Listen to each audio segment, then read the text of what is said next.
வணக்கம் என் அன்பு நேயர்களே, மீண்டும் ஒரு முறை இந்த நிகழ்ச்சி மூலம் உங்களோடு இணைவதில் எனக்கு மனம் நிறைந்த மகிழ்ச்சி. இது கேள்விகள் ஆயிரம் நேரம். கேள்விகளால் நமது பகுத்தறிவையும் பட்டறிவையும் புதுக்கிக் கொள்ளுகிற நேரம். தேர்தல் திருவிழா தொடங்கிவிட்டது. தேசிய தலைவர்கள் தமிழகத்திற்கு படையெடுக்க தொடங்கியிருக்கிறார்கள். 2 நாட்களுக்கு முன்னால் பாரத பிரதமர் திரு நரேந்திர மோடி அவர்கள் சென்னைக்கு வந்து சென்னையில் மட்டுமல்ல, கன்னியாகுமரி உட்பட பல இடங்களில் உரையாற்றி சென்றிருக்கிறார். திரு ராகுல் காந்தி அவர்கள், காங்கிரஸ் கட்சியினுடைய தலைவர், இன்றைக்கு தமிழகம் வந்து நாகர்கோவிலில் உரையாற்றுகிறார். பரஸ்பரம் எதிர்பார்த்ததைப் போலவே குற்றச்சாட்டுகள் வீசப்படுகின்றன.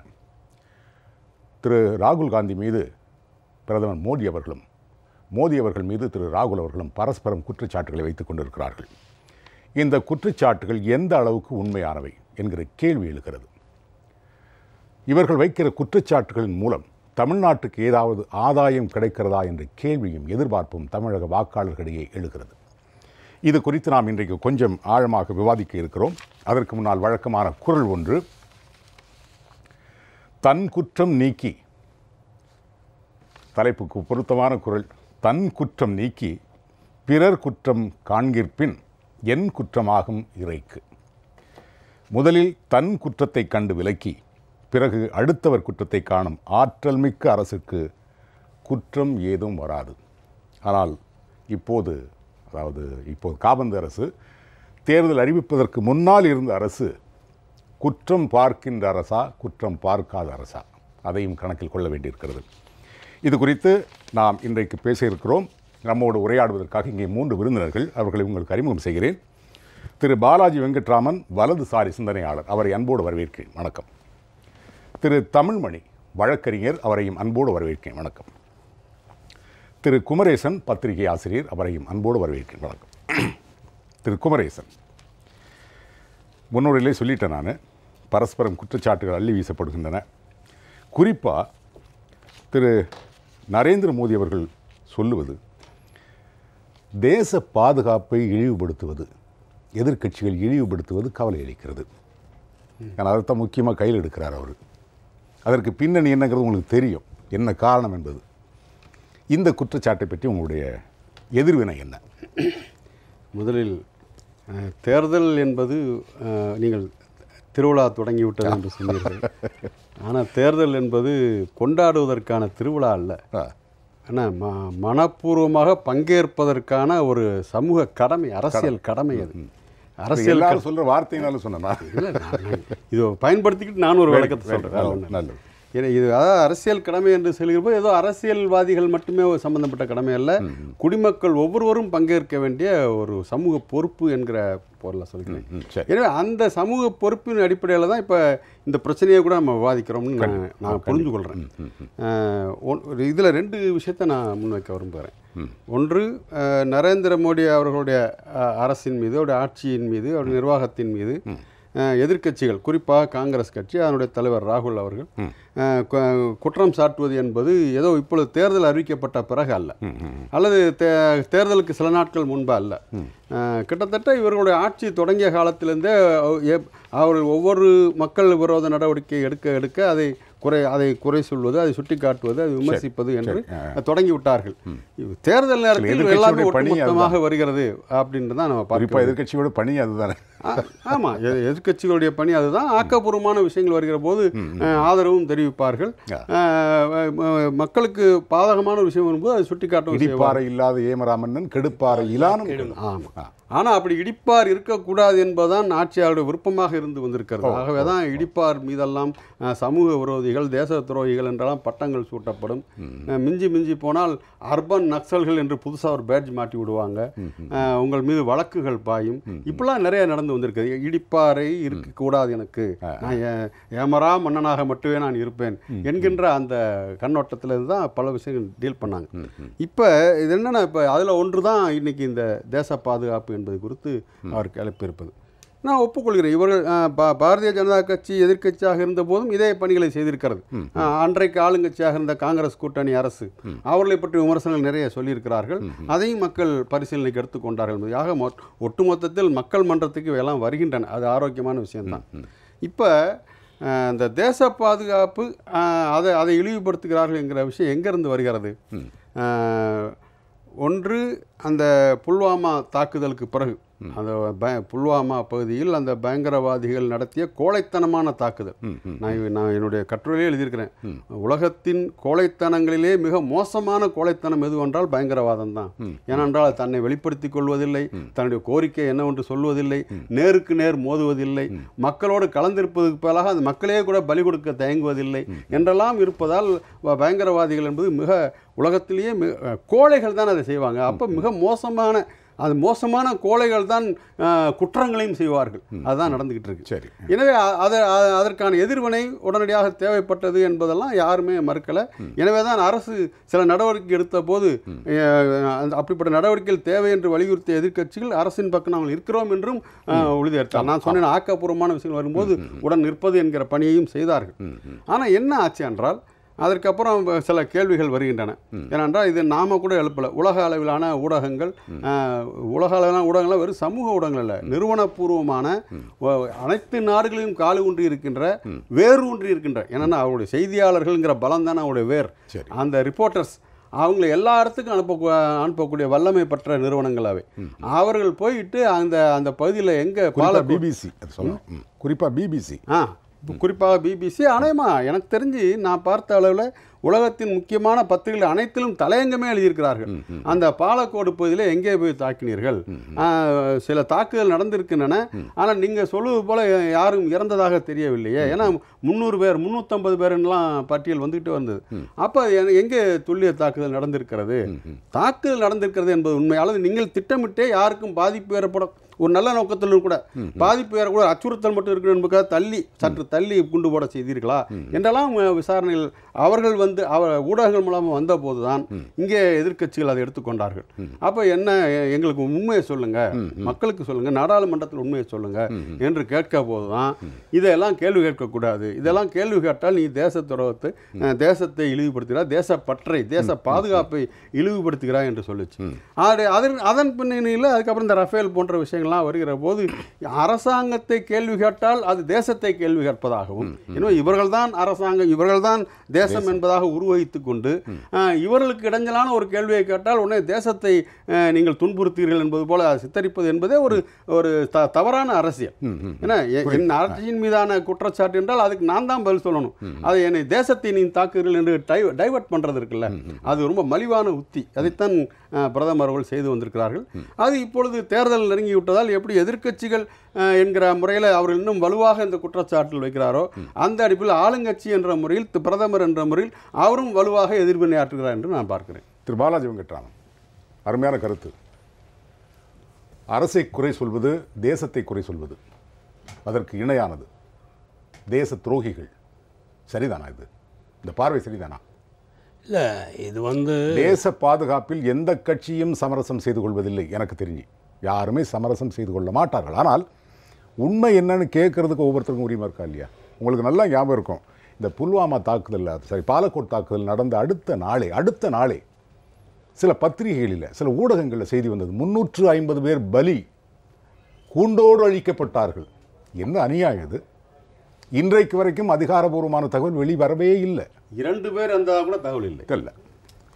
அதாவது ஊடகங்களும் இதில் சேர்ந்து இந்த மாதிரி ஒரு மாற்றத்தை, ஒரு மனமாற்றத்தை கொண்டு வருவதற்கு முயற்சிக்கிறாங்க. இது மனமாற்றம் அப்படின்றத விட நான் என்ன சொல்கிறேன், அரசாங்கத்தில் இருக்கக்கூடிய எந்த கட்சியாக இருந்தாலும் ஆளும் கட்சியாக அந்த அரசு பதவியில் அமர்ந்தாலே அவர்கள் அரசாங்கத்தின் மீது யார் குற்றம் சொன்னாலும் அவர்கள் தேச துரோகிகளோ மற்றது அவர் சொன்னார்ல அர்பன் நக்சல், இது ஒன்றும் புதுமை இல்லை, எல்லா அரசியல் கட்சியும் யூஸ் பண்ணுற ஒரு வார்த்தை தான். இல்லை, நீ உங்கள் பதில் இல்லை. இதற்கு முன்னால் காங்கிரஸ் ஆட்சி இருந்திருக்கிறது, விபி சிங்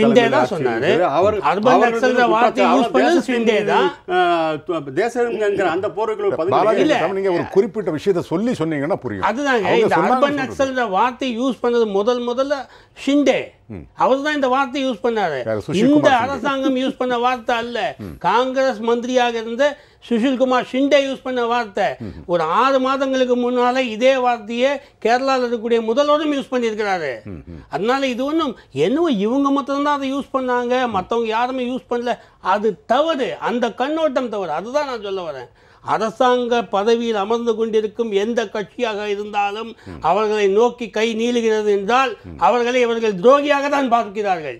அதுல இந்த பாஜக, காங்கிரஸ், கம்யூனிஸ்ட் விதிவிலக்கே கிடையாது. இல்ல எத்தனை பேர் இறந்தாங்கன்னு எங்களுக்கு தெளிவுபடுத்துங்கன்னு கேட்கறது தேச துரோகமா? அதாவது எத்தனை பேர், அதாவது சார் இது ஒரு ஆக்ஷன் 3 மணிக்கு எடுக்கிறாங்க, மிட் நைட்டு துல்லியமான தாக்குதல்னு சொல்லி அங்கேருந்து வரக்கூடிய, அதாவது இவங்க போய் பாம்பு போட்டாங்க, பாம்பு போட்ட இடத்துல கொண்டாந்து அத்தனை பணத்தையும் கொண்டாந்து ஏரோப்ளேனில் ஏற்றிட்டு இங்கே கொண்டாந்து வச்சுட்டு உங்களுக்கு இந்தாங்க 1 2 3 எண்ணியா கொடுக்க முடியும். அந்த நம்பிக்கையில தான் 350 சொல்லியிருக்காங்க. இது ஒண்ணு. நான் வந்து அதை நான் இது அதாவது அதுக்கு நான் வக்காலத்தில் வாங்கல. இது ஒரு ராணுவ நடவடிக்கைன்னும் போது அந்த ராணுவ நடவடிக்கை சார் இதே விஷயத்த பாகிஸ்தான்ல இது வரும்போது அவங்க ஒட்டுமொத்தமா மீடியாலேருந்து எல்லாமே அந்த பாகிஸ்தான் அரசுக்கு ஆதரவாக தான் இருக்கிறாங்க. இந்தியாவில் மட்டும்தான் எதிர்கட்சியிலேருந்து கேள்வி கேட்குறாங்க, நீங்கள் எங்களுக்கு அந்த இதுதான் நான் கேட்குறேன். ஒசாமா பின் லாடன் இருந்தபோது யாருமே இதே பிபிசியாக இருக்கட்டும், அல் ஜசீராவாக இருக்கட்டும், இவர் சொன்ன அனைத்து உலக மீடியாக்கள் கேள்வி கேட்கல. யார் சொன்னா? கேள்வி கேட்கல. அமெரிக்கா எப்படி உள்ள நுழைஞ்சான்னு கேட்டிருக்காங்க. உள்ள நுழைஞ்சா ஒசாமா பின் லாடனின் பிணத்தை எங்களிடம் காட்டுங்கள் என்று கேட்டிருக்கிறா? இல்லையே. அதான் ஒசாமா பின் லாடன் இறந்து போயிட்டாரு, அவள் தான் முடிச்சிட்டாங்க. இல்ல அது கடல் ஒன்று போட்டது வரைக்கும் தகவல் வந்து அதான் சார் கடல்ல போட்டாங்க. அது ஒசாமா பின் லாடன் உங்களுக்கு தெரியுமா, எனக்கு தெரியுமா? போட்டாங்க, எதையோ கல்ல கூட தூக்கி போட்டுருக்கலாம். அதான் ஒசாமா பின் லாடன். ஏன் இலங்கை போர்ல வந்து பிரபாகரன் அவர்கள் இறந்து விட்டார் செய்தி, ஆனால் இன்னொரு பக்கம் என்ன சொல்றாங்க, பிரபாகரன் அவர்கள் உயிருடன் இருக்கின்றார், அவர் எந்நேரமும் வருவார். தமிழகத்தில் இருக்க ஒரு தலைவரை சொல்றாரு. மடைமாற்றம் செய்ய வேண்டாம், மடைமாற்றம் கிடையாது. இல்ல தயவு செஞ்சு இதை புரிஞ்சுக்க, இது மடைமாற்றம் கிடையாது. தயவு இது என்ன சொல்றேன்னா அதுதான் சார். இப்போ இந்த மாதிரி கேள்விகள் வரும்போது ஒரு நிகழ்வு நடக்குதுன்னும் போது இறந்து விட்டார்னு சொல்லும் போது தமிழகத்தில் இருக்கக்கூடிய ஒரு தலைவரே சொல்றாரு அவர் உயிருடன் இருக்கிறார், மீண்டும் வருவார். அப்போ அந்த செய்தியிலையும் அந்த ஊடகத்திலையும் அவரை காட்சிப்படுத்தி கொடுத்த காட்சி பொய்யா? அதை நீங்க நம்பலையா? இது கேள்வி ஒன்று. அதான் ஒரு கேள்வினா அதுக்கு அடுத்த கேள்வி வரும், அதுக்கு பதில் இல்லை. அன்னைக்கு அந்த கேள்வி கேட்கல. நம்ம எல்லாம் அந்த தலைவரையும் வாய்மூடி கேட்டோம், அந்த செய்திகளையும் வாய்மூடி மௌனமா தான் வேடிக்கை பார்த்தோம். ஆனா இன்னைக்கு இந்த கேள்வி வருது. ஏன்? உங்களுக்கு ஒற்றை எதிர்ப்பு சார், இவங்களுக்கு வந்து ஒற்றை குறிக்கோள் எதிர்ப்பு. நான் என்ன சொல்றேன், உங்களுக்கு மோடி எதிர்க்கணுமா, பிஜேபி எதிர்க்கணுமா, என்ன வேணாலும் பண்ணிக்கங்க, தவறே கிடையாது. அவங்களுடைய அரசாங்கத்தின் மீது உள்ள நீங்க ரஃபேல்னு சொன்னீங்க, மற்ற ஊழல் எதனா இருக்கோ எல்லாத்தையும் கொண்டு போய் போட்டு அவங்கள என்ன வேணாலும் திட்டிக்கங்க, என்ன வேணாலும் அவங்க மேல குறை சொல்லுங்க. ஆனா ராணுவ நடவடிக்கையை குறை சொல்றதுன்றது உண்மையிலேயே அது தவறான ஒரு நடவடிக்கை. அங்கதான் வர ராணுவ நடவடிக்கையை யாரும் குறை சொல்லல. இன்னும் சொல்ல போனா எல்லோரும் எழுந்திருந்து சல்யூட் அடிச்சாங்க. இந்த தேசமே ராணுவ வீரர்களின் பின்னால் நிற்கிறது என்று சொன்னார்கள். ஒரே விஷயம், அடுத்த விஷயத்துக்கு வரேன். அபிநந்தன் என்ற ஒரு வீரர் வந்து அங்க பிடிக்கப்பட்டவனே அவரை கேள்வி கேட்கிறாங்க பாகிஸ்தான் அந்த ராணுவ அதிகாரிகள். அவரை பத்தின எந்த டீட்டெயில் நான் கொடுக்க மாட்டேன்றாங்க. அந்த ராணுவ அதிகாரிகிட்ட எதிரி நாட்டுக்கிட்ட கொடுக்க மாட்டேன்னு சொன்னாங்க. அந்த எதிரி நாட்டு ராணுவ அதிகாரிகளிடம் அவர் தன்னை பற்றின விவரங்கள் கொடுக்க மாட்டேன்னு சொல்லும் போது அடுத்த 5வது நிமிடம் இந்தியா மீடியாவில் அவரை பத்தின முழு விவரத்தை இவங்க கொடுக்குறாங்க. அவர் வீடு தாம்பரத்தில் இருக்கு, அவருக்கு இத்தனை பசங்க இருக்கிறாங்க, அவருக்கு இவ்வளவு பொண்டாட்டி இருக்கிறாங்க, புள்ள இருக்கிறாங்க, வரிசையா நீங்க டீடைல் கொடுத்தோன்னே அதுக்கு ஒரு எல்லாமே நீங்க கொடுக்குறீங்க. அப்போ ஒரு ராணுவ வீரர் அவரை பத்தின இன்ஃபர்மேஷன் நான் கொடுக்க மாட்டேன்னு அங்க இது பண்ணும்போது இங்க இருக்கக்கூடிய மீடியா இவங்க கேட்டாங்களா?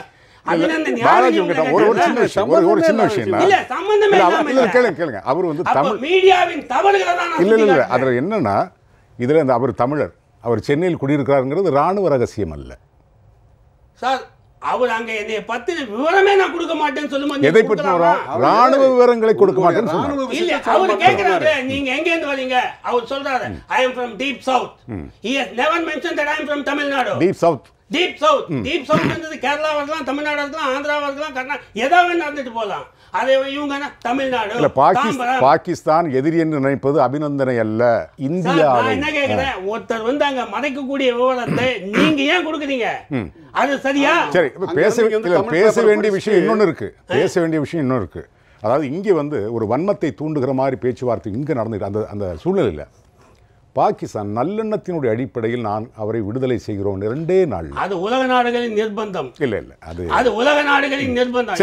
இதுல நல்லெண்ணம் சார், ஒரே நிமிஷம், இதுல என்ன நல்லெண்ணம்? அப்படி நல்லெண்ணம் இருக்கக்கூடிய ஆளா இருந்தா அந்த மசூத் அசாரை வந்து இவங்க இந்தப்பா இந்த உங்களுடைய இவர் நீங்க குற்றம் சாட்டக்கூடிய ஒரு நபர் எங்களிடம் இருக்கிறார். அவங்க அடுத்த நாள் சொல்றாங்க அவருக்கு ஏதோ நோய், எங்களுடைய மிலிட்டரி ஹாஸ்பிட்டல்ல தான் அவர் நாங்க பாதுகாப்பா வச்சிருக்கிறோம். இந்திய அரசாங்கம் அவரை தானே கேட்குது. அதே நல்ல அடிப்படையில் எந்த அப்படி இவரை வச்சுக்கோ, இன்ட்ராகரேஷன் பண்ணி நீங்க சொல்றது ரொம்ப ஆழமான விஷயம், எல்லாமே நீங்க பண்ணலாம். இல்ல நியாயமான விஷயம், அதான் கேக்குறாங்க. நியாயமான விஷயம். ஆனா நீங்க சொல்ற விஷயம் வந்து ஒரு நாட்டு அரசும் இன்னொரு நாட்டு அரசும் உட்கார்ந்து பேசி எடுக்க வேண்டிய முடிவு. ஆனா அபிநந்தன் ஜாதவ் இன்னைக்கு நீ விட்டீங்கல்ல, அந்த ஜாதவ்ன்ற ஒருத்தர் வந்து அங்க மரண வேதனை பட்டு இருக்காரு. அவர் ரிலீஸ் பண்ணிட்டாங்களா? அபிநந்தன் ரிலீஸ் பண்ண வேண்டியதான் சார். ஒரே நிமிஷம், அபிநந்தன் ரிலீஸ் பண்ண வேண்டிய நிர்பந்தம் பாகிஸ்தான் அரசுக்கு. ஏன்னா அந்த 5 நிமிஷம் வீடியோவை அவங்க வெளியே விட்டதுனால அந்த ஜெனீவா ஒப்பந்தத்தின்படி அவர்களது பிரச்சனை வரும் என்பதனால தான் அடுத்த நாள் அவங்க விட்டாங்க. ஏன் அதே நல்ல அடிப்படையில் ஜாதவ் நீ விட்டுக்கலாமே, ஏன் விடல? ஜாதவ் ஏன் விடல? அப்ப அந்த நல்ல நாங்க வரலையா? ஜாதவ் மேல அந்த நல்ல வரலையா? இன்னும் கருத்து சார் பதில் சொல்லுங்க. ஒரு நிமிஷம் சார், சின்னது நீங்க தொடர்ந்து நீங்க பேசுறீங்க. அரை செகண்ட் ப்ளீஸ். அதான் நீங்க தொடர்ந்து பொறுமையா பேசுங்க. Exactly abide from discipline. Sir பேசுங்க. இந்த கேட்ட கேள்விகளுக்கு நான் பதில் சொல்றேன். முதல்ல பதில் சொல்றேன். சரி.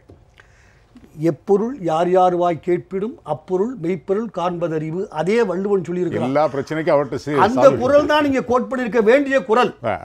முதல்ல 1. சரி. 2, நாட்டு பாதுகாப்பு பற்றிய பிரச்சனையை ஒரு பேசுபொருளாக்கலாமா என்பது ஒரு நியாயமான கேள்வி. அந்த கேள்வியை நீங்க கேட்டீங்க, 2 பேர் பதில் சொல்லிருக்கிறாங்க.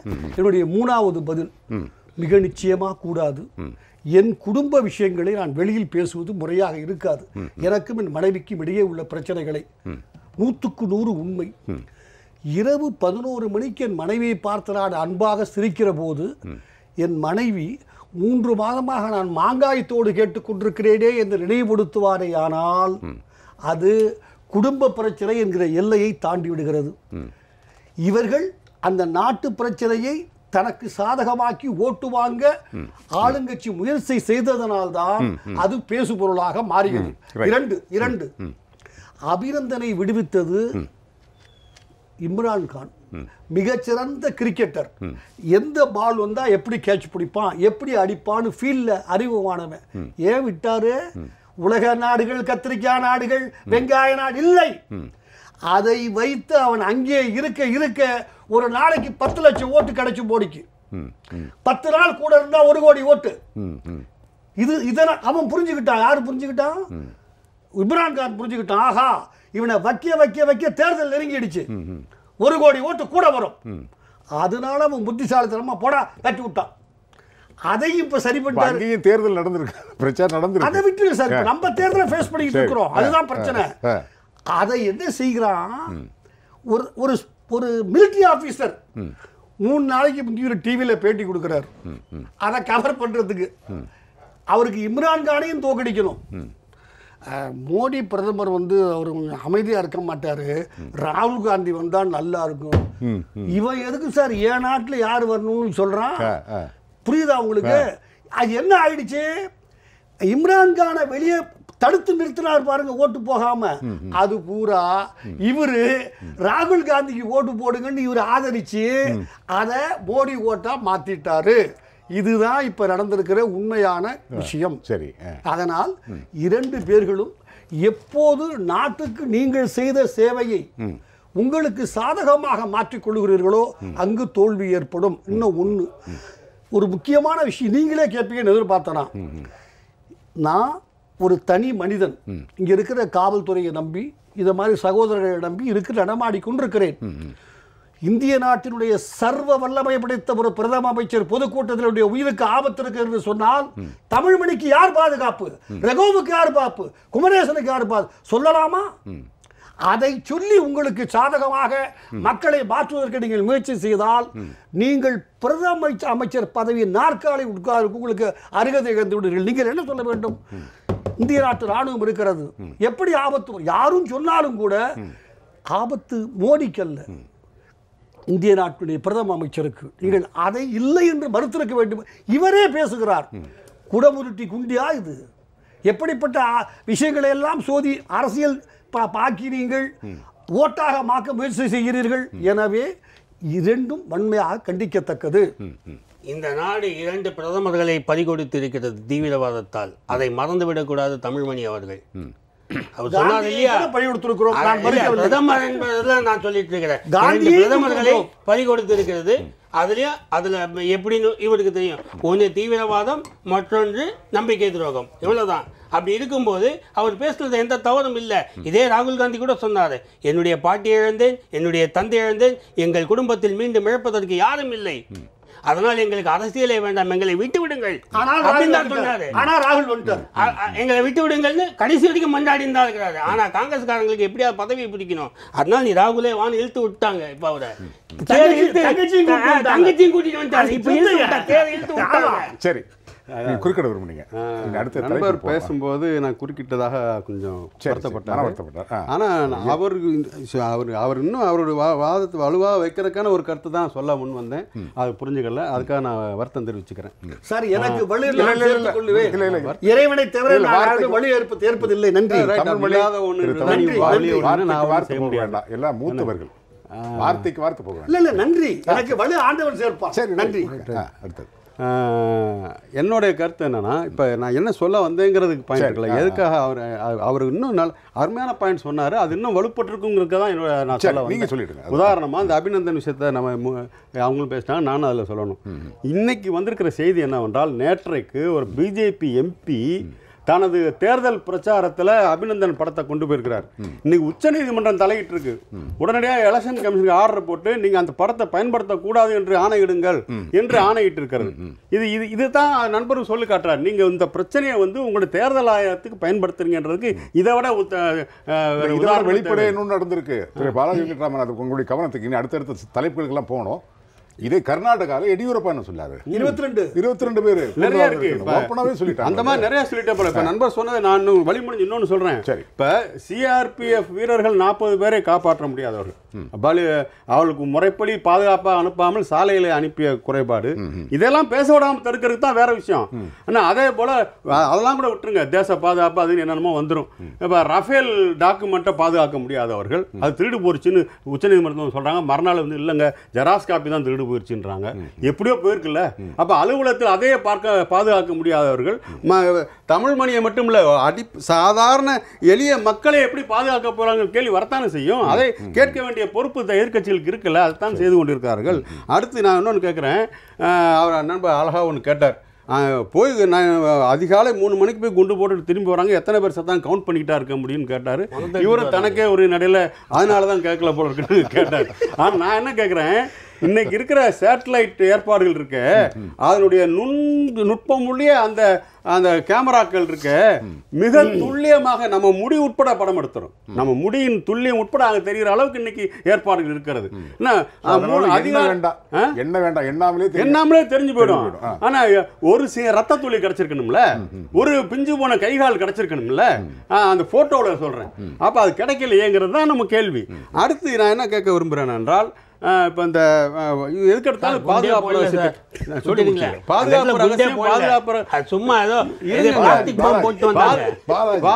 ரகசியம் சொல்றாங்க. அதை வெளியே சொல்ல முடியாது, அதெல்லாம் கேட்காதீங்க, தேச துரோகம் அப்படிலாம் தேசப்பற்றுக்கு அது இழிவுபடுத்துகிற வேலை. நான் என்ன கேட்குறேன், பிரான்ஸுடன் நீங்கள் யுத்தமாக நடத்தினீர்கள், வியாபாரம் ஏன்னா அதை கேட்பது எப்படி தேசத்தின் பாதுகாப்பு விஷயத்துக்கான இடையூறாக மாறும். ஏன்னா என்ன மாதிரி வியூகம் வச்சிங்க, எப்படி இந்த இதை அப்படிலாம் கேட்டிருந்தா அது வேற. சரி, அது அப்போ யாருமே கேட்கல. என்ன ஆனால் இது ஒரு வியாபார ஒப்பந்தம், அது பற்றி கேட்கும்போது கூட இதோடு இணைக்கிறார்கள் என்கிற கோபம் எதிர்க்கட்சிகளுக்கு வரத்தான் செய்யும். அடுத்து அல்லாஹ் சொன்னார், இப்போ பாகிஸ்தானை நான் ஒன்றும் உயர்த்தலாம் பிடிக்கல, இங்கே எந்த அளவுக்கு பாகிஸ்தான் எதிர்ப்பு உணர்வுகள் கிளறி விடப்படுகிறதோ அதே அளவுக்கு அங்கேயும் இந்திய எதிர்ப்பு உணர்வுகள் கிளறி விடப்படுகின்றன. அதை மூலதனம் வச்சு தான் இம்ரான்கான் பதவிக்கு அங்கே வந்தாருங்கிற அந்த பின்னணிலாம் இருக்குது, அதெல்லாம் மறுத்து விட முடியாது.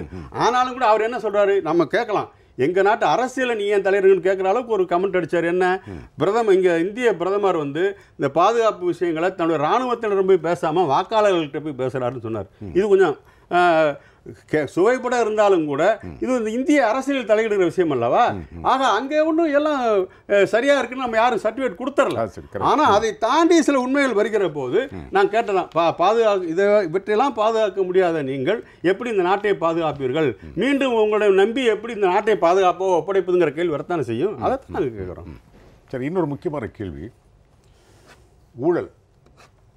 ஊழலை பற்றி ரொம்ப பிரதமான படிப்பு. நான் காங்கிரஸ்னாலே ஊழல் தான், காங்கிரஸ்னாலே குடும்ப ஆட்சி தான் அப்படிங்கிற ஒரு முக்கியமான குற்றச்சாட்டை தொடர்ந்து வைத்துக் கொண்டிருக்கிறார் திரு பாலாஜி வெங்கட்ராமன். ஊழல் அது காங்கிரஸுக்கு மட்டுமே உரியது, எங்களுக்கும் அதுக்கும் சம்பந்தமே கிடையாது. மோடியினுடைய பேச்சுகளில் பிரதானமாக இடம்பெறுகிறது தான். உங்களுடைய விளக்கம்? அதாவது 2002லேருந்து 2012 வரையில் குஜராத்தில் சிஎம்மாக இருந்தார். ஊழல் குற்றச்சாட்டின் பெரும் அவர் மேலே எந்த விதமான பெரிய குஜராத் அரசுக்கு ஊழலில் செய்ததா இல்லையாங்கிறதுல கேள்வி இருங்க. நான் வரேன் ஒரு பாயிண்டில் தான் வரேன். நான் அவருடைய ஆட்சியில் அங்கே அந்த மாதிரியான மிகப்பெரிய ஊழலோ சிறு ஊழல்ன்ற மாதிரி எதுவுமே ஒரு குற்றச்சாட்டுகள் கிடையாது. இப்போ இந்த 2014 இன்னி வரைக்கும் ஆட்சியில் கூட மத்திய அரசாங்கத்தில் ஊழல் அப்படின்றத இவங்க சொல்லிட்டு இருக்காங்க ரஃபேல் வச்சுட்டு. அது உண்மையிலேயே அது நடந்ததா நீதிமன்ற விசாரணைக்கு பிறகு தெரியும். அது அந்த கேஸ் உள்ள நான் போக விரும்பலை, அதை அப்படியே விட்டு. அதனால ஊழல்னு பார்க்கும்போது மோடி அரசாங்கத்தில் இல்லை என்பதுதான் என்னுடைய கருத்து. பாஜக இல்லையா அப்படின்னு கேட்டாக்க நான் அதுக்கு சர்டிஃபிகேட் கொடுக்க வரல, அதுக்கு நான் சர்டிஃபிகேட் கொடுக்க மோடி அரசாங்கத்தில் இருக்கான்னு கேட்டால் இல்லை. அதுதான் நான் சொல்ல வர்றது. ஏன்னு வச்சுக்கல, ஒரு சில இடங்கள்ல அங்கேயும் ஊழல்கள் நடந்திருக்கு, அதை நம்ம இல்லைன்னு மறுக்க முடியாது. ஆனால் மத்திய அரசாங்கம்னு எடுத்தீங்கன்னு சொன்னால் காங்கிரஸ் ஆட்சியில் அபரிதமான ஊழல் நேரு காலத்திலேருந்து தொடர்ந்து வந்து கொண்டா இருந்தது. அதாவது இந்த ஃபர்ஸ்ட் ஜென்ரேஷன்லேருந்து இது 4th ஜென்ரேஷன், நாளைக்கு ராகுல் உட்கார்ந்தாலும் இந்த ஊழல் தொடரும். ஏன்னா அதுதான் அவங்களோட மெயின் அஜெண்டாவே. ஊழல் பண்ணிட்டு என்ன பண்ணமோ, மக்களை எப்படியெல்லாம் மெஸ்மரைஸ் பண்ணி இது பண்ணமோ அது அவங்களுக்கு நல்லா. ஒரு சின்ன புள்ளி வர சொல்கிறேன் நான், அதை சேர்த்து வழக்கம் சொல்லிடுங்க. அதாவது லாஸ்ட் ஏப்ரலில் எக்கனாமிக் டைம்ஸில் ஒரு கட்டுரை வருது. அது பிஎன்பி பரிபாஸ் பிரெஞ்சு நிறுவனம் அது சொல்லியிருக்கிற தகவல், அந்த தகவல் எக்கனாமிக் டைம்ஸில் குறிப்பிட்டு சொல்லியிருக்காங்க. அம்பானி, அதானி, டாடா போன்ற பெருமுதலாளிகளுக்கு தேசியமயமாக்கப்பட்ட வங்கிகள் மூலம் வழங்கப்பட்ட தொகை 75 லட்சம் கோடி ரூபாய். மோடி அரசாங்கம் இதில் 12 லட்சம் கோடி வராக்கடனில் சேர்ந்து விட்டது. மோடியினுடைய அரசாங்கத்தின் செயல்பாடு சார், அதாவது டாடா, பிர்லா, பஜாஜ், கோயங்கா இந்த மாதிரி நீங்கள் வரிசையாக தொழிலதிபர்கள் எடுத்தீங்கன்னு வச்சுக்கலேன், அவர்களுக்கு வங்கி கடன் கொடுப்பது என்பது நீங்கள் என்னதான் திருப்பி அரசாங்கத்தின் மேலே வந்தாலும் அந்த தொழிலதிபர்களால் தான் வேலை வாய்ப்புகள் மிகவும், அதாவது நீங்கள் அவங்கள அதை ஒதுக்கி வச்சுட்டு வேலை வாய்ப்பை பார்க்க முடியாது. பொதுத்துறை நிறுவனங்கள்னு இந்தியாவில் கொண்டு வந்துட்டு பொதுத்துறை நிறுவனங்களுடைய இது இன்னைக்கு எப்படி போயிட்டு இருக்குன்றது எல்லாருக்குமே தெரியும். பேசிக்கலாம் நம்ம வேணா. பொதுத்துறை நிறுவனங்கள் நியாயமா, சாமானியனாக எனக்கு வரக்கூடிய சந்தேகம் என்னன்னா, இன்னும் பெருமுதலாளிகளுக்கு இவ்வளவு கொடுத்து பண்றத இது அரசாங்கமே பண்ணிட்டு போகலாம். அதுதான் சார், அதுதான் நான் சொன்னேன். இப்போ அரசாங்கமே செஞ்சுட்டு போகலான்னு சொல்லி நீங்க சொல்றீங்க இல்லையா, அதுதான் பொதுத்துறை நிறுவனம். அந்த பொதுத்துறை நிறுவனங்கள் இப்போ ஒரே ஒரு சின்ன எக்ஸாம்பிள், சேலம் ஸ்டெயின்லெஸ் பிளான்ட் இது பண்ணாங்க. அது எதுக்காக கொண்டு வந்தாங்க? கஞ்சமலையில் அயனோர் இருக்கு, அந்த அயனோரை யூஸ் பண்ணி இங்கே இரும்பு ஆலையை தயார் பண்ணி இரும்பு உருக்காலை செய்யலான்னு சொல்லி கடைசி வரைக்கும் அது நடந்ததா? இல்லை. இன்னைக்கு அதே அந்த கஞ்சமலை எந்த அந்த இரும்பு தாது தரம் குறைந்த தாது என்று சொல்லப்பட்டு அந்த இது அப்படியே மூடி இது பண்ணிட்டாங்க. அதில் கிட்டத்தட்ட ஒரு 1000 ஏக்கர் நிலம், கையகப்படுத்த நிலம் அரசாங்கத்துக்கிட்ட தான் இருக்குது. அதை திருப்பி கூட கொடுக்கல மக்கள்கிட்ட. யார்கிட்ட கையகப்படுத்தினாங்களோ அவங்களுக்கு திருப்பி கூட கொடுக்கல. இன்று அதே, அதாவது தரம் குறைந்த, தரம் கெட்டன்ற வார்த்தை தவிர தரம் குறைந்த அந்த இரும்பு தாதுவை காங்கிரஸ் இல்ல, காங்கிரஸ் அமைச்சராக இருந்த, தற்போது காங்கிரஸில் பாராளுமன்ற உறுப்பினராக இருக்கக்கூடிய ஜிந்தால் ஃபேக்டரிக்கு போகுது, பெல்லாரிக்கு. இந்த கான்ட்ராக்டை யார் போட்டது? பொதுத்துறை நிறுவனத்திலேருந்து. ஏன் அதை இவங்களால பண்ண முடியாதா? பண்ண முடியாதுன்னு அதான் நீங்கள் ரிஜெக்ட் பண்ணிட்டீங்கல்ல.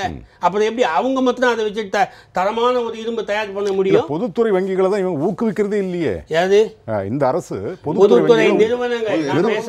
பொதுத்துறை நிறுவனங்கள் இந்த அரசு சார், நீங்க மோடி ஆட்சிக்கு வரும்போதே அதுதான் சார், அதுதான் நான் சொல்ல வரேன். இந்த மோடி அரசாங்கம் வரும்போது பொதுத்துறை நிறுவனங்கள் மேல அவருக்கு பெரிய அபிப்பிராயமே கிடையாது. இழுத்து மூணு இதுதான் வந்து மன்மோகன் சிங்குமே இதுதான் பண்ணிட்டு இருந்தாரு.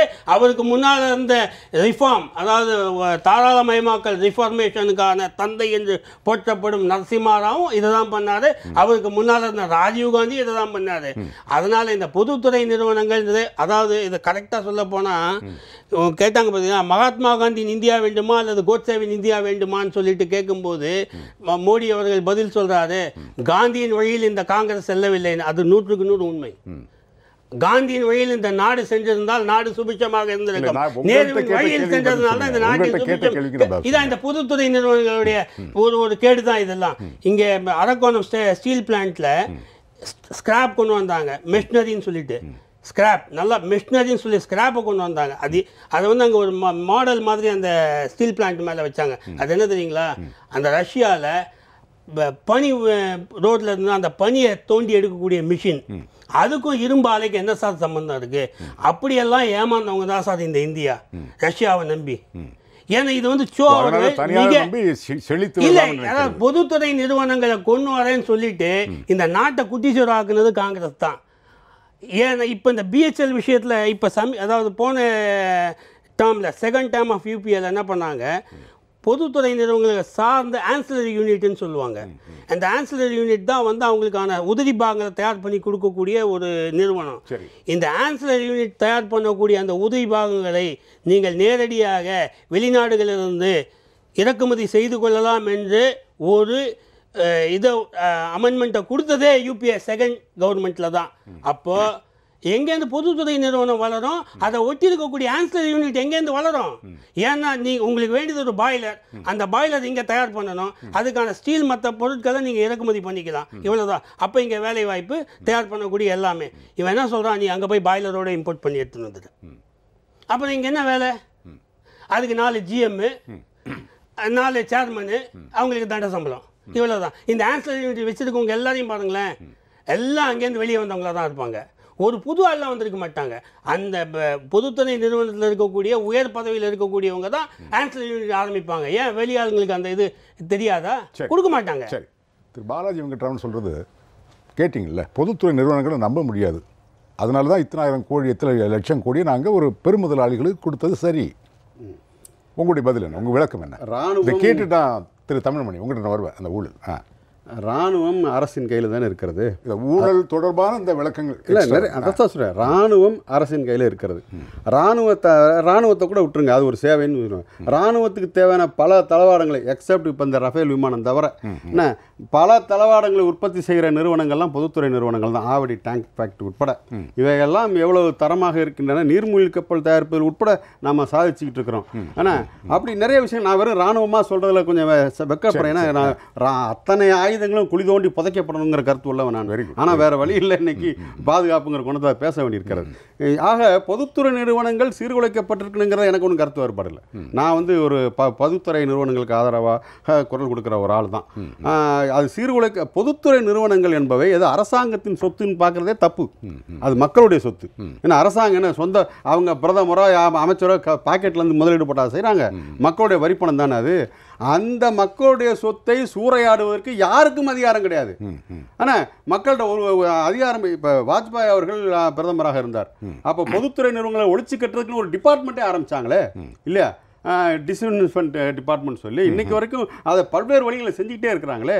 பொதுத்துறை நிறுவனங்களுக்கு முக்கியத்துவம் கொடுக்கவில்லை என்பது ஒரே ஒரு எடுத்துக்காட்டு சார். இப்போ பிஎஸ்என்எல் நிறுவனத்துக்கு 4G அலாட்மெண்ட் பண்ணுறதுக்கு இவ்வளவு ஏற்கனவே மன்மோகன் சிங் செஞ்ச அதே வேலையை ஏன்னா அவங்க வந்து மொபைல் ஃபோன் மொபைல் சர்வீஸ் ஆரம்பிக்கிறதுக்கே இழுத்தடிச்சிட்டு இருந்தாங்க. அத்தனை தனியார் நிறுவனங்களும் மார்க்கெட்டை பங்கு போட்டதுக்கு பிறகு தான் பிஎஸ்என்எலுக்கு அது கொடுத்தாங்க. இப்போ இவங்க என்ன பண்ணுறாங்கன்னா அத்தனை தனியார் நிறுவனம் 5Gக்கே போயாச்சு. இப்போ என்ன 4Gக்கு இப்போ தான் கொடுக்கறதுக்கு யோசிச்சுக்கிட்டு இருக்கிறாங்க. பிஎஸ்என்எல் ஊழியர்கள் அதற்காக போராடி கொண்டிருக்காங்க, சம்பளத்துக்காக போராடுறது. ஆனால் இப்படியான விஷயங்களா இருக்கிறது. ஆக பொதுத்துறை நிறுவனங்கள் சூறையாடப்படுகின்றன என்பதிலும் வேண்டுமென்றே அவள் முடக்கப்படுகின்றன. யாருக்காக என்றால் அதற்கு போட்டியாக இருக்கக்கூடிய கார்ப்பரேட் நிறுவனங்களை கொழுக்க வைப்பதற்காக. அங்கதான் ஊழல் வருகிறது. இப்ப நான் என்ன சொல்றேன்னா, மோடி அவர்களோ அல்லது மத்திய அமைச்சர்களோ அவர் நண்பர் கரெக்டாக சொன்னார், அவங்க ஊழல் செய்யல, மற்ற பிஜேபி காரங்களாம் செய்யலன்னு நான் சொல்ல மாட்டேன்னு அவர் அதை ஒப்புதல் வாக்களும் கொடுத்திருக்கிறாரு. மாநில அரசுகள் மேல் நிறைய புகார் இருக்குன்னா அதுல ஒரு அதுவும் இப்ப வந்த இன்னைக்கு காலையில் நான் இங்கே புறப்புறக்கு முன்னாடி வந்த செய்தி அது என்னவென்றால், மகாராஷ்டிரா அரசு அங்கே உள்ள ஹைகோர்ட் வந்து அந்த மகாராஷ்டிரா அரசுடைய சத்துணவு திட்டத்தை, மதிய உணவு இருக்குல்ல, அதை வந்து ஸ்டே பண்ணிட்டாங்க. அந்த திட்டத்தை செயல்படுத்தக்கூடாது. ஏன்னா அதற்கான உணவுப் பொருள் வாங்கியதில் குறிப்பிட்ட சில கார்ப்பரேட் நிறுவனங்களை மட்டும் கொள்முதல் செய்ய அவங்களுக்கு ஏற்ற மாதிரி சட்ட விதிகள்லாம் திருத்தி 1000 கோடி ரூபாய்க்கு ஊழல் நடந்திருக்கிறது என்று அவர் சொல்லியிருக்காரு. அங்கே இருக்க ஃபட்னாவிஸினுடைய பிஜேபி அரசு தான். ஆனால் அதெல்லாம் நான் சொல்லலைன்னு சொல்லிட்டாரு, அதனால் நம்ம அதுக்குள்ளே போகலை. ஆனால் மத்திய ஆட்சியிலும் கூட பணம் கொடுக்காமல் கோப்புகள் நகர்வதில்லை என்று தொழிலதிபர்கள் அத்தனை பேரும் சொல்லியிருக்கிறாங்க. ஆனா என்ன அந்த கோப்புலாம் நிறைய அங்க இருக்க புகார்களே நிறைய அங்க உள்ள தகவல் அறியும் உரிமை சட்டத்தின் மூலமாக கேட்டதுல அங்க எல்லா டிபார்ட்மெண்ட்லயும் அதிகாரிகளையும் மற்றவங்களையும் நிறைய புகார்கள் வந்து குவிந்திருக்கின்றன, ஊழல் சம்பந்தமான புகார்கள். அந்த ஊழல் புகார்களை வெளியே வரணும்னாலே இந்த ஆட்சி ஆற்றப்பட்டால் தான் நடக்கும். அடுத்த மீண்டும் ஒரு வாய்ப்பு கொடுத்தா அந்த ஊழல்கள் வெளியே வரவே வராது அப்படிங்கிற கோணத்தில் நான் பார்க்குறேன். மிக முக்கியமாக ஒன்று, அப்போது சவப்பட்டி ஊழலில் இருந்து இப்போ இந்த சத்துணவு ஊழல் வரைக்கும் நிறைய இவங்களாம் ஊழலுக்கு அப்பாற்பட்டுள்ள அல்ல, அதில் உச்சம்தான் நீங்கள் ரஃபேல் ஊழல் அப்படின்னு தான் நான் பார்க்குறேன். சரி திரு தமிழ்மணி, ஊழல் தொடங்கி பெருமுதலாளிகளுக்கு செய்யக்கூடிய சலுகைகள் வரைக்கும் ஒன்றோடு ஒன்று பின்னி பிணைந்து இருக்கிறது. இது இப்போ ஜாஸ்தி அப்படின்னு ஒரு பேச்சு, குற்றச்சாட்டு. உங்களுடைய பார்வை? ஐயா, 2 ஊழல். ரஃபேல் ஊழல் 1. ரஃபேல் ஊழலை பொறுத்த வரைக்கும் ஏதோ தப்பு இருக்கு, எதையோ மறைக்கிறாங்கிற கருத்து இருக்குது. எவனும் மோடி அரையனா வாங்கிட்டான்னு இன்னும் வாய் திறந்து சொல்லலை, எந்த பத்திரிகையிலும் எழுதலை. 1. இன்னொரு ஊழல் அகஸ்டா வெஸ்ட்லேண்ட். அவன் ஸ்டேட்மெண்ட் கொடுத்தான், இன்னைக்கு வரைக்கும் அந்த ஸ்டேட்மெண்ட்டை மாத்தல. என்ன கொடுத்தான்? இந்திய நாய்களுக்கு எலும்பு துண்டை தூக்கி எரிந்திருக்கிறேன். ஒரு விஐபி ஷன் இருக்காரு அதுல, புரியுதுங்களா? யாரு ஊழல்? அந்த ஸ்டேட்மெண்ட்டை என்ன மிரட்டுறாங்கன்னு சொன்னானே தவிர ஸ்டேட்மெண்ட் கொடுத்தவன் பொய் ஸ்டேட்மெண்ட்டுன்னு இன்னைக்கு வரைக்கும் இல்லை. அந்த பணம் எங்கே போயிடுச்சு? அவனுடைய முன்னாள் மனைவி லண்டனில் வீடு வாங்கினாரு, அதை அட்டாச் பண்ணிட்டான் நேற்று காலையில். இதுதான் ஊழல். நான் வேற ஒன்றும் டீட்டெயில் சொல்ல விரும்பலை. சரி. இன்னொன்று, இந்த ஏதோ பெருமுதலாளிகள் பேரெல்லாம் ஒரு பத்திரிகை பேரெல்லாம் சொல்லி நீங்கள் படிச்சீங்க இல்லையா? தயவு செய்து விஷயம் தெரிந்தவர்கள், மனசாட்சி உள்ளவர்கள் கேட்டுக்கொள்ளட்டும் அவர்களை. இந்த 2 சின்ன அம்பானி, பெரிய அம்பானிக்கு அப்பா இருந்தாரே திருபாய் அம்பானி, யாருக்கு மிக மிக மிக நெருக்கமானவர்? இந்திரா காந்திக்கு. உலகம் தெரிந்த உண்மை, உலகத்தில் பேசப்பட்ட சிரிக்கப்பட்ட உண்மை. எனவே எந்த ஆளுங்கட்சி மாநிலத்தில் வந்தாலும் மத்தியில் வந்தாலும் எங்கு வந்தாலும் பெருமுதலாளிகளை அடுத்து இருத்தான் இருக்கும். அதுக்கு பல்வேறு காரணங்கள் இருக்கு. இந்த இதுல வந்து ஒரே தட்டுல வைக்கலாம், காங்கிரஸையும் பாரதிய ஜனதா கட்சியும் ஒரே தட்டுல வச்சு. கம்யூனிஸ்ட் கட்சி நாளைக்கு ஆட்சிக்கு வந்து விடுமானால் அழுத்த திருத்தமாக சொல்லுகிறேன்,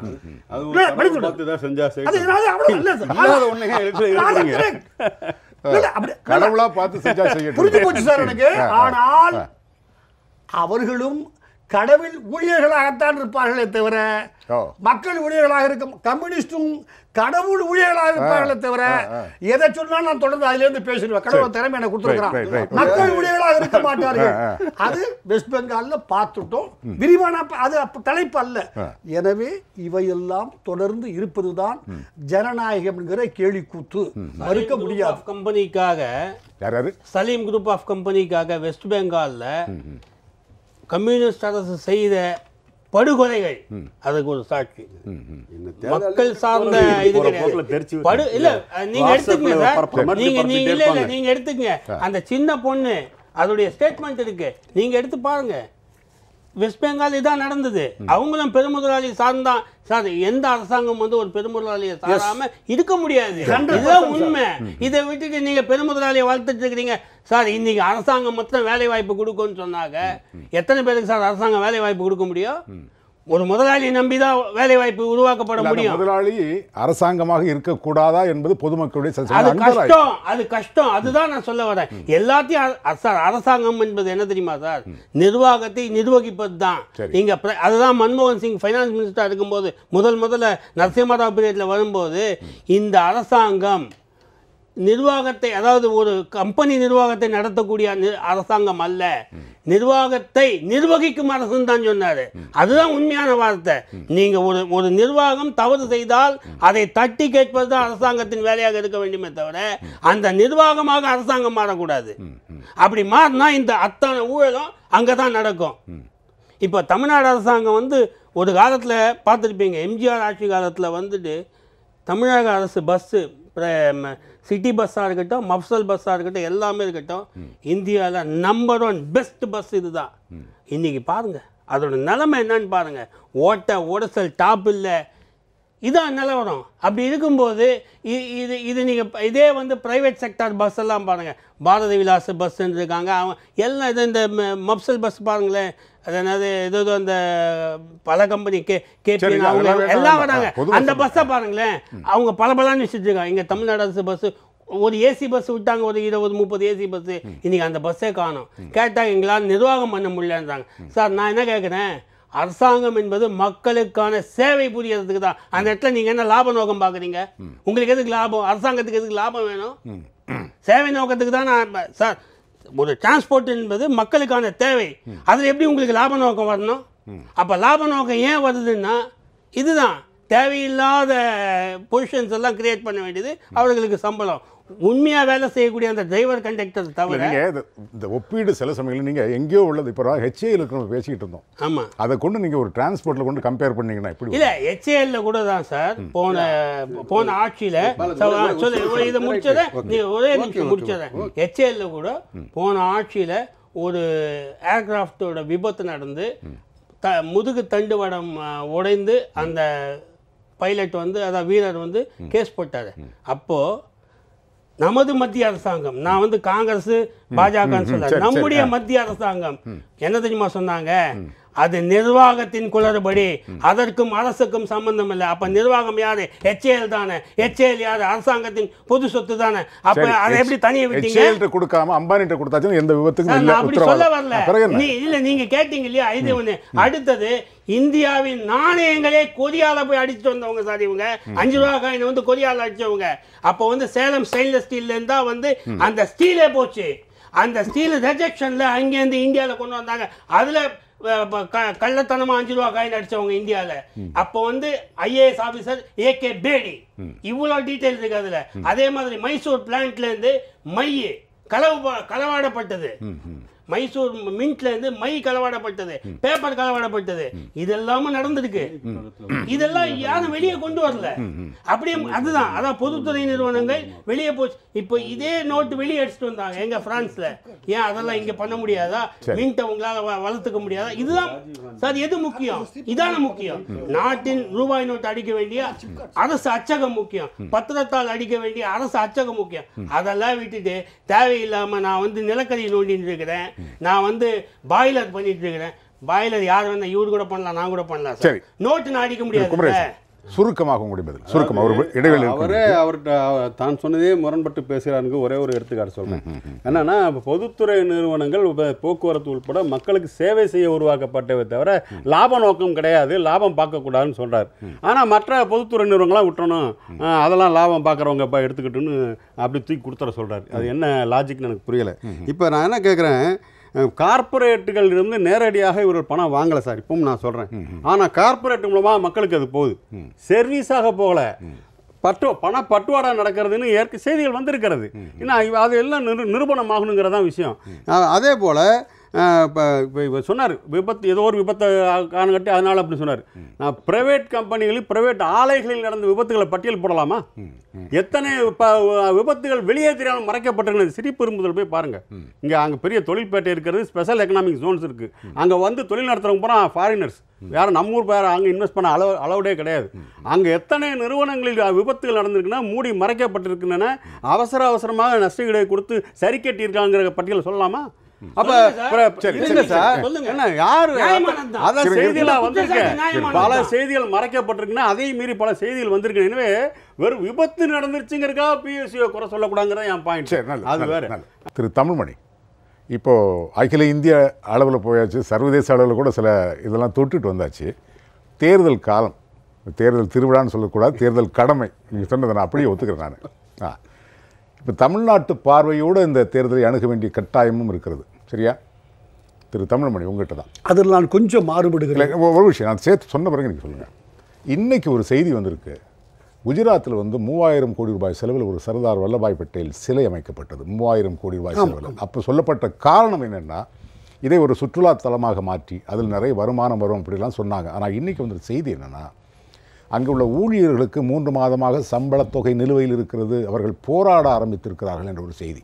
பராமரிப்பு ஊழியர். இப்போ 3000 கோடி ரூபாய் கொடுத்து ஒரு சிலை வச்ச மத்திய அரசு தமிழ்நாட்டுக்கு கொடுக்க வேண்டிய தொகையை எந்த அளவுக்கு தாயுள்ளத்தோடு தந்தது? கொஞ்சம் நீங்கள் ஒரு ஃப்ளாஷ்பேக் எடுத்து. எந்த தொகை? எந்த தொகையாக இருந்தாலும் சரி. இல்லை நீங்கள் பொதுவாக ஒரு தொகைன்னு கேட்டால் அதுக்கு பதில் நியாயமான பதில் என்னால் சொல்ல முடியாது. ஏதாவது ஒரு குறிப்பிட்ட கேள்வி நான் குறிப்பிட்ட பதில் சொல்கிறேன். கஜா புயலாக இருக்கட்டும், ஒக்கி புயலா இருக்கட்டும், எந்த இதுல உதவ வேண்டுமோ அந்த தொகை. சார், இது ஒரு சுற்றுலா மையமாக்கன்னு கேள்வியை ஆரம்பிச்சிங்க. புயலுக்கு தயவு செஞ்சு போகாதீங்க. புயல் இஷ்யூ வேற சார். தமிழ்நாட்டை வச்சு நான் உங்களுக்கு பதில் சொல்றேன். இப்போ ஹிந்துஸ்தான் போட்டோ ஃபிலிம்ங்கிறது சரி சார், எதை பேசினாலும் பேசுவோம் sir. One of the wonderful industry. எந்த ஆட்சி காலத்தில் யாரால் கெடுக்கப்பட்டது? அதான் கெடுக்கப்பட்டது. யாரால் சார்? சரி, இதோ இங்கே உட்கார்ந்துருக்குமே, ஒரு 3 கிலோமீட்டரில் ஒரு 6 காணா போயிடுச்சு. 6 காணாமல் போய்விட்டது ஒரு தொழிலதிபரால். உச்ச நீதிமன்றத்தில் இந்த கேஸ் போடும். அவன் சொல்கிறான், அந்த ஜட்ஜி சார், நான் பேர் சொல்ல இப்போ விரும்பலை, எங்களுக்கு தெரியும் இந்த 6 யார் எடுத்துக்கிட்டான்னுட்டு. யார் ஆட்சி காலத்தில்? தயவு செய்து குஜராத்தில் சம்பளம் கொடுக்கவில்லை என்றால் வருத்தத்துக்குரிய விஷயம், நான் மறுக்கவில்லை. என்னுடைய சகோதரன், குஜராத் சகோதரன், அவன் பட்டினி கிடந்தால் நான் வருத்தப்படுகிறேன். ஆனால் அது போன்ற தயவு செய்து பிரச்சனைகளை கிளப்பி இது ஒரு குறுக்கி கொண்டு வந்து விடாதீர்கள். எங்கு எந்த அரசாங்கம் தேர்ந்தெடுக்கப்படுகிற போதும் அந்த அரசாங்கத்தினுடைய வெளிப்பார்வை ஒன்று, உள்பார்வை வேறொன்று. இப்போ மாநில உரிமைகளை மதிக்கின்ற ஆட்சி எது என்று தேர்ந்தெடுக்க வேண்டிய ஒரு காலகட்டம் இருக்கிறது. அதான் முக்கியம். நான் மறுக்கவில்லை. மாநில உரிமைகள் என்பது என்ன என்பதை நான் முதலில் புரிந்து கொண்ட பிறகுதான் அடுத்தது மாநில. அப்படி ஆரம்பித்தால் இந்தியா என்ற நாடே இருக்காது. மேகாலயா கேட்பது வேறு. அஸ்ஸாமுக்கு நாளை நீங்கள் போனால் உங்களை ஆர் யூ ஃப்ரம் இந்தியா என்று உங்கள் ஏற்றுக்கொள்ளவில்லை அஸ்ஸாம்காரன். அப்படி ஒவ்வொரு மாநிலமாக நீங்கள் பிரித்து பார்த்து அவனுக்கு வேண்டியதை அவன் கேட்டதை செய்ய வேண்டும் என்று சொன்னால் இந்தியா இந்த நாடே இருக்காது. சரி, திரு பாலாஜி வெங்கட்ராமன், இறுதிக்கட்டம் இதுக்கு வந்தாச்சு. நான் நேரடியாகவே கேட்குறேன். இப்போ பரப்புரைகள் ரொம்ப வேகமாக நடந்துகிட்டு இருக்கு. காங்கிரஸும் அதனுடைய கூட்டணி கட்சிகளும் இந்த நாடாளுமன்ற தேர்தலில் தோற்கடிக்கப்பட வேண்டும் என்பது உங்களுடைய பார்வை, சரியா? சொல்லுங்க. அதற்கு நீங்கள் வைக்கக்கூடிய காரணங்கள் என்ன? அதாவது சுருக்கமாக சொல்லுங்க, நறுக்குன்னு சொல்லிட்டு வாங்க. அதுக்கு சரியான காரணம் வந்து இந்த 60 ஆண்டு ஆட்சி காலத்தில் காங்கிரஸுடைய தனிப்பட்ட அந்த ஆட்சி காலத்தில் அவர்கள் எந்த ஒரு நலத்திட்டங்களையும் சரியாக செய்யவில்லை. அனைத்து துறைகளிலும் அவர்கள் ஊழல் தான், அதில் எந்த மாற்று கருத்துமே கிடையாது. அதனால தான் அவங்களால இந்த நாட்டுக்கு எந்த சுபிட்சமே கிடையாது.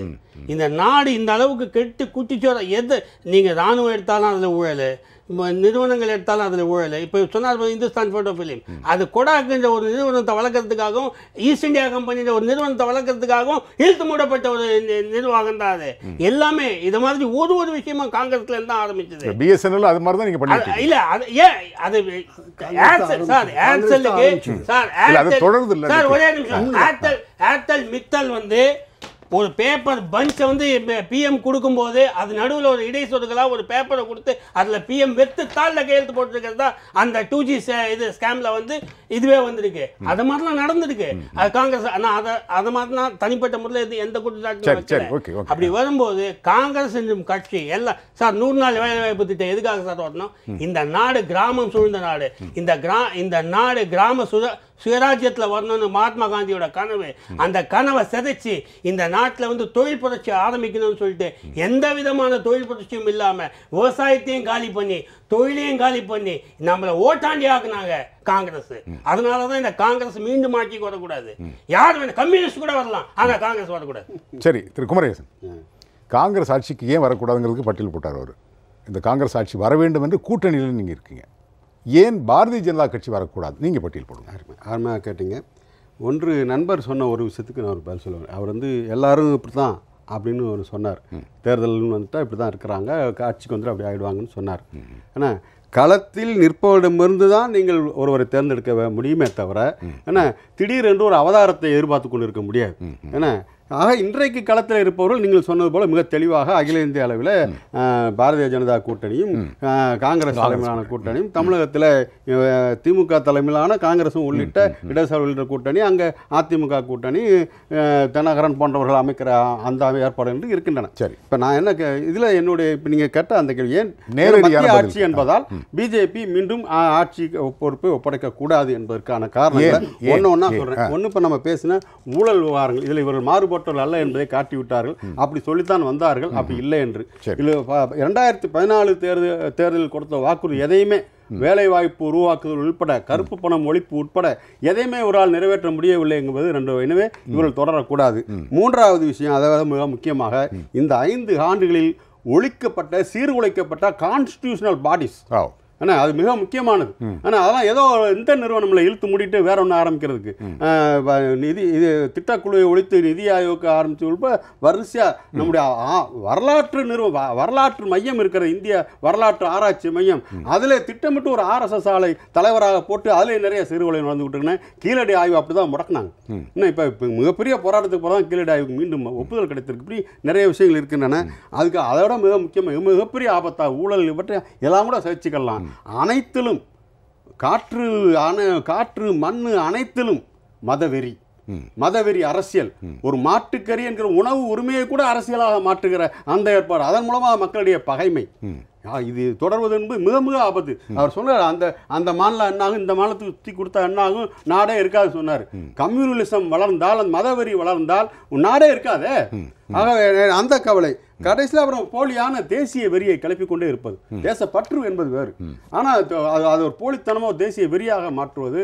அப்புறம் ஜாப்லெஸ் growth, எந்த விதமான வேலை வாய்ப்பும் இல்லாமல் no job but growth for the கார்பரேட்டுகளுக்கு வாய்ப்பு கொடுப்பதையும் அவள் வளர்ப்பதிலையும் எனக்கு அந்த மாறுபாடு கிடையாது. இந்த சிஸ்டத்தில் நம்ம இருக்கிறோம்.